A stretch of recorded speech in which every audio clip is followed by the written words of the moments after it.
De salir en una balsa o con una maleta vacía, a ser los dueños de las mansiones y los yates que ves en las películas. ¿Cómo lo hicieron? En este video vamos a analizar la mentalidad de los 5 cubanos más influyentes que lograron amasar fortunas de 7 cifras empezando desde cero absoluto. No es suerte, es estrategia pura. Quédate hasta el final, porque el número 1 de esta lista cambió la industria del entretenimiento para siempre. Hoy sus hijos son dueños del Club de Fútbol Inter de Miami, el equipo donde juega Lionel Messi. La historia de Jorge más canosa. Jorge huyó de Cuba en 1960. Al llegar a Miami, no tenía capital, pero sí una energía inagotable. Sus primeros trabajos fueron los de cualquier inmigrante. Lavó platos, fue repartidor de leche y vendió zapatos.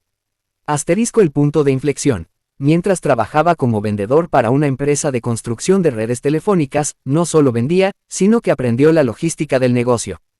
Su mentalidad no era de empleado, sino de observador de mercados. 2. El nacimiento de un gigante. Churchill Tower en 1969, más canosa dio el salto. Pidió un préstamo de $50,000 para comprar una pequeña empresa de construcción de infraestructura llamada Churchill Tower. La estrategia de éxito. Bajo su mando, la empresa pasó de ser un pequeño contratista local a convertirse en el brazo ejecutor de las infraestructuras de comunicación en todo el sur de Florida. La evolución. Años más tarde, esta empresa se fusionó para convertirse en Mastech, la primera corporación de propiedad hispana en cotizar en la Bolsa de Valores de Nueva York, NYSE, y alcanzar ingresos de miles de millones de dólares. 3. El poder político. La FNCA más canosa entendió que el éxito empresarial en Estados Unidos camina de la mano con la influencia política. En 1981, fundó la Fundación Nacional Cubano-Americana, FNCA. Su logro histórico. Logró lo que nadie más pudo: unificar el exilio cubano y convertirlo en un grupo de presión política capaz de influir en las decisiones de la Casa Blanca, negociando directamente con presidentes como Ronald Reagan y Bill Clinton. 4. El legado y la sucesión. Eloy Jorge falleció en 1997, pero su visión empresarial no murió con él. Sus hijos, liderados por Jorge Más Santos, tomaron el mando de Mastech y lo llevaron a niveles estratosféricos. Hoy es una empresa de más de $12,000 millones en ingresos anuales. La mayoría de la gente ve a un hombre con 19 Grammys y una fortuna multimillonaria. Pero lo que no ven es al joven que llegó a Miami con 14 años, durmiendo en un piso compartido con otros 15 refugiados, cargando un acordeón y una determinación inquebrantable.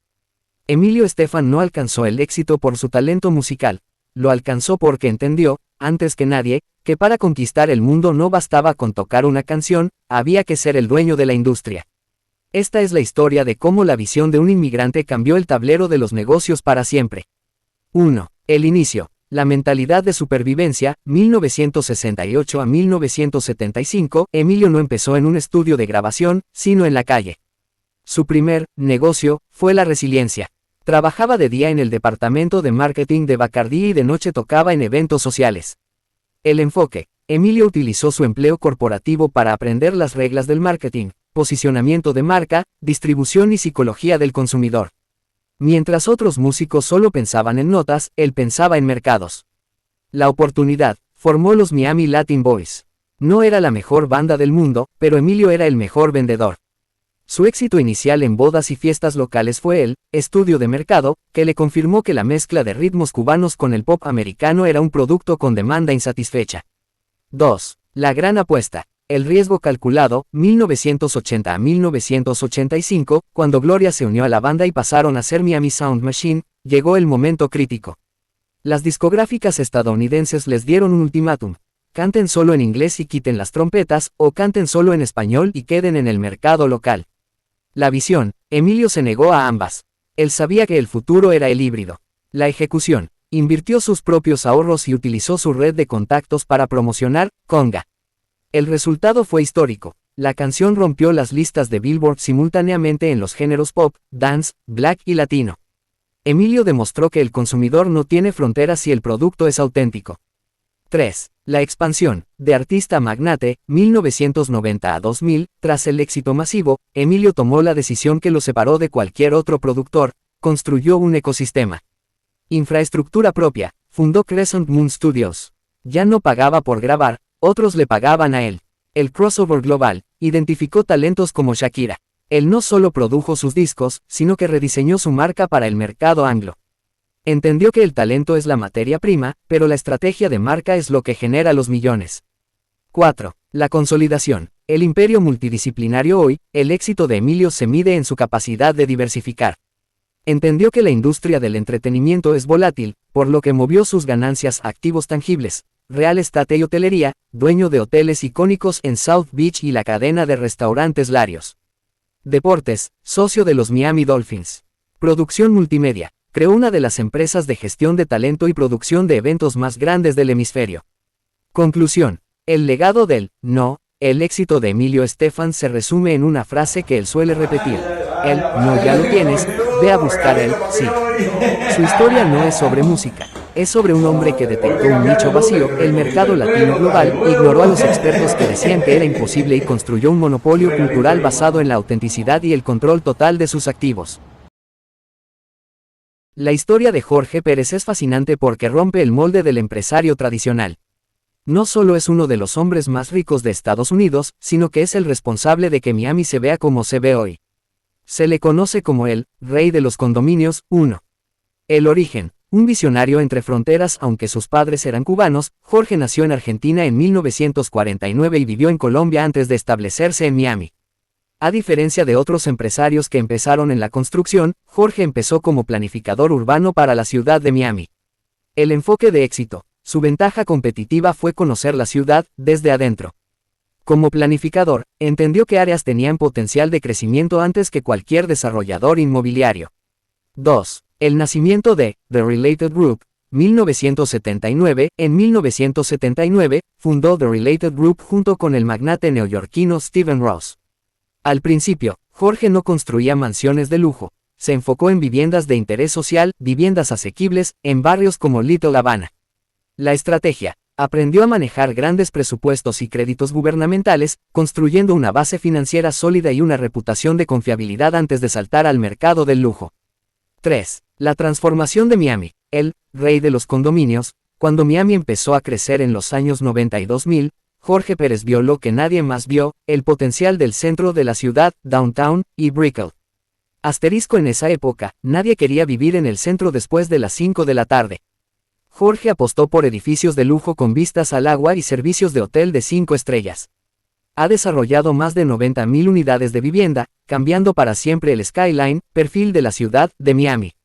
4. El factor diferencial. Negocios más arte. Lo que hace único a Jorge Pérez es su convicción de que el arte añade valor al real estate. En cada edificio que construye, invierte millones en esculturas y pinturas de artistas famosos. Esto no es solo por gusto personal, es una estrategia de marketing. Sus edificios no son solo concreto, son galerías de arte habitables, lo que le permite vender a precios mucho más altos que su competencia. Su éxito fue tal que donó $40 millones en efectivo y arte, para la creación del Pérez Art Museum Miami, PAM, uno de los museos más importantes del mundo. ¿Sabías que una familia cubana exiliada hoy es más rica que toda la isla de Cuba? Esa familia es la Fanjul.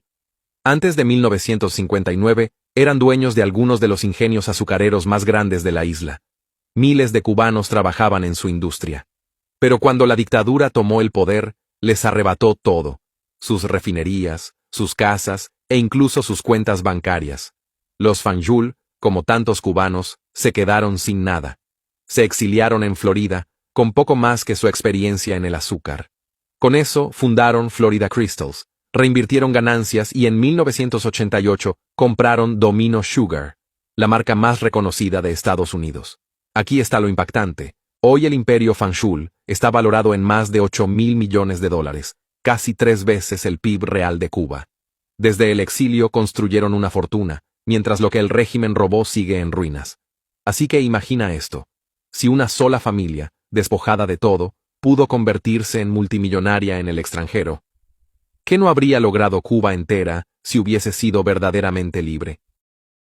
En 1960, tras la Revolución Cubana, Goizueta huyó a Miami con su esposa y sus 3 hijos.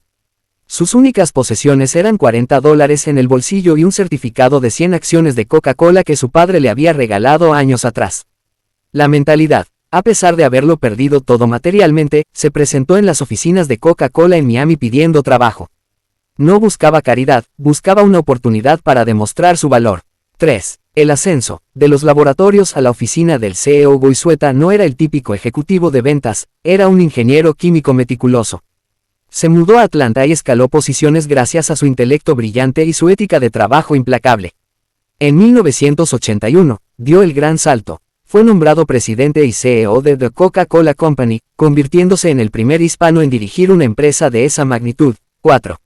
La revolución del negocio. Disturbar el presente. Cuando Goizueta tomó el mando, Coca-Cola estaba estancada. Su filosofía era radical: si no tomas riesgos, estás destinado a fallar.